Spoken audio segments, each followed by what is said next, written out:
My new boss tried to put me in my place, so I put her in the unemployment line. So my old boss, beloved by all, left the company last year. While they were trying to find a replacement, upper management decided that the person in charge of another department should be our boss, for the time being, of course. This person, let's call her Dina, does not have a single iota of what anyone on this team does. Nor does she want to learn what we do.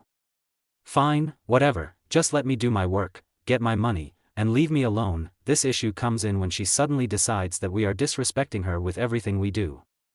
Not early enough to a meeting, 15 minutes is her latest earliest. Disrespect. Have to step away to use the restroom? Disrespect. Take your PTO that's offered by the company? Disrespect. Finally, I have enough and start documenting every instance, with proof and witnesses, into a massive Excel sheet.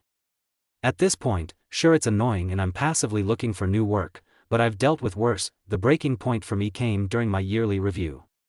This is the first and, hopefully, only time I've ever been put on a PIP plan. I was told repeatedly that I was lazy and disrespectful, despite several clients providing positive feedback and me working until 22h most nights. But I keep quiet, I toe the line, until I have a new job. Then, I let the floodgates open. Now, something important to note is that while our former boss was great, we weren't all going to quit in solidarity with her. But me? Well, that's a bit of a different story.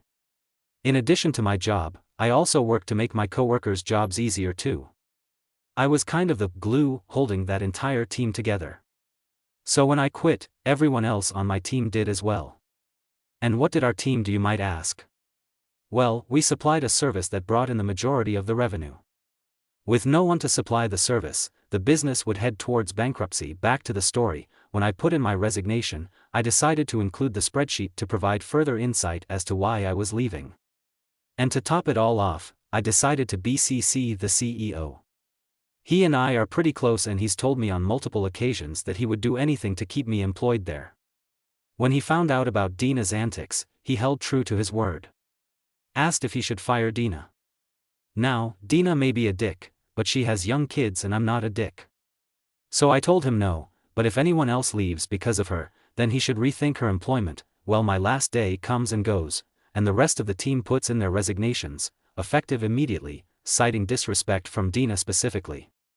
With no team to manage, CEO decides that Dina no longer has a place at the company and decides to fire her with no severance.